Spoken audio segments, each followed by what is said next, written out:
Welcome बच्चों। आज जो टॉपिक हम पढ़ने लगे हैं वो है area of a square and a rectangle.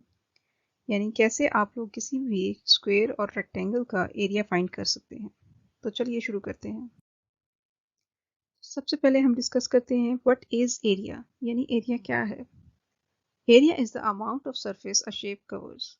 कोई भी सरफेस जो भी किसी शेप ने कवर की हुई होती है उसको हम उसका क्या कहेंगे, एरिया। इसको समझने के लिए इन दो शेप्स की तरफ देखिए। पहली है स्क्वायर और दूसरी है रेक्टेंगल। इन दोनों शेप्स ने जो एरिया कवर किया हुआ है वो ब्लैक बाउंड्री के अंदर है। जितना भी पोर्शन आपके पास ब्लैक बाउंड्री के अंदर गिवन है वो इन दोनों शेप्स का क्या कहलाएगा, एरिया। तो एरिया हम लोग किस तरह से जो है वो फाइंड कर सकते हैं। एरिया फॉर फाइंड करने के हमारे पास दो तरीके हैं, एक है स्क्वायर ग्रिड मेथड और दूसरा है हम लोग फॉर्मूलाज को यूज करके।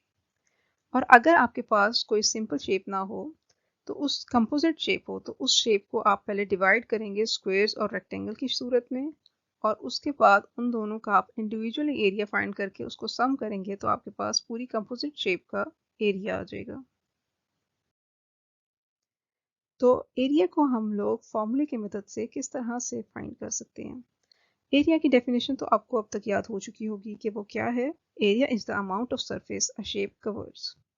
सो इस शेप की तरफ देखिए, ये हमारे पास क्या गिवन है, स्क्वायर। स्क्वायर आप सब बच्चों को पता होगा कि स्क्वायर ऐसी शेप होती है जिसकी चारों साइड्स जो हैं वो इक्वल होती हैं, लेंथ इक्वल होती है चारों साइड्स की। इस वजह से इसकी लेवल अगर आप देखें तो चारों साइड्स हमारे पास क्या है, लेंथ। और उसको हम लोगों ने अपनी कन्वीनियंस के लिए एक स्मॉल एल के साथ डिनोट कर दिया है। अब इस शेप का हमारे पास एरिया का फॉर्मूला क्या बनेगा, लेंथ टाइम्स लेंथ, जिसको हम इन शॉर्ट लिख सकते हैं L टाइम्स L। अब दूसरी शेप की तरफ देखिए, रेक्टेंगल। रेक्टेंगल में जो हमारे पास एक लेंथ गिवन है और दूसरी ब्रेथ गिवन है। अब लेंथ जो है उसको हम लोग इन शॉर्ट स्मॉल l से डिनोट करेंगे और ब्रेथ को हम लोग इन शॉर्ट स्मॉल b से डिनोट करेंगे। तो यही फॉर्मूला हमारे पास क्या बन जाएगा, area is equal to length multiply by breadth. So area हमारे पास है L टाइम्स B। इसके साथ साथ ये बात भी आप ज़रूर अपने जहन में रखिए कि यूनिट जो है एरिया की वो यूनिट स्क्वायर होती है। यानी कि अगर आपके पास सेंटीमीटर्स में वैल्यू गिवन होंगी लेंथ या ब्रेथ की, तो आपके पास आंसर जो होगा वो सेंटीमीटर स्क्वायर्स होगा। और अगर मीटर में गिवन होगी तो आंसर किस में होगा, मीटर स्क्वायर्स के अंदर। तो चलिए इन फॉर्मूलाज को इस्तेमाल करते हुए हम लोग एरिया फाइंड करते हैं एक रेक्टेंगल का। Find the area of the rectangle when length is equal to 12 cm and breadth is equal to 4 cm।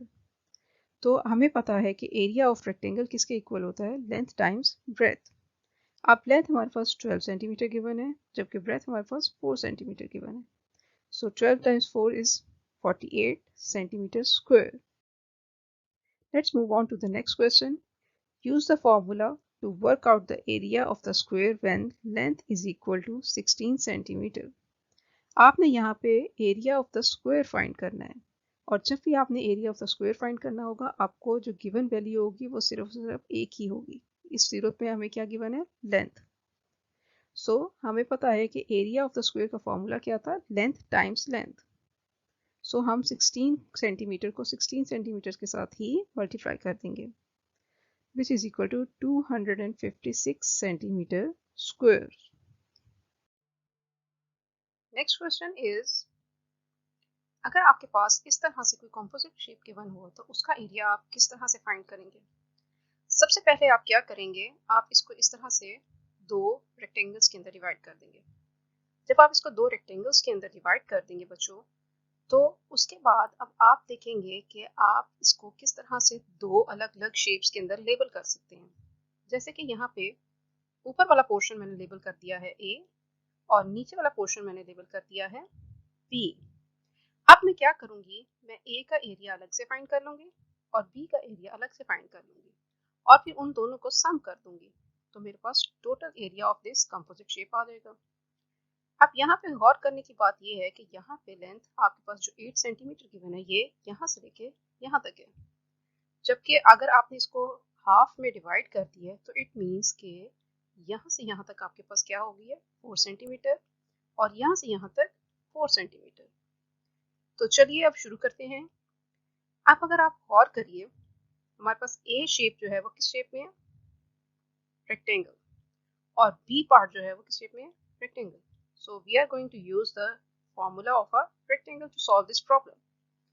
Now we know that the area of the rectangle is length times breadth.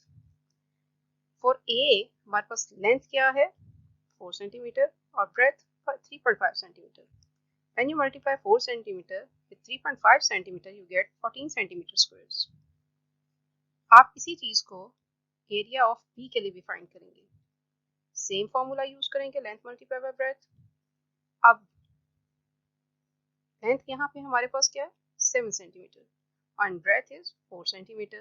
So you will get 28 centimeter squares as your answer. Next step हमारे पास क्या था, हमने total area find करना था। उसके लिए हमने ए का एरिया और बी का एरिया सम करना है। सो टोटल एरिया आपके पास क्या आ जाएगा, area of A plus area of B, जो कि हमने क्या फाइंड किया है 14 centimetre squares plus 28 centimetre squares. और जब आप इनको सम करेंगे तो आपके पास टोटल आंसर क्या आ जाएगा 42 centimetre squares, and that is your answer.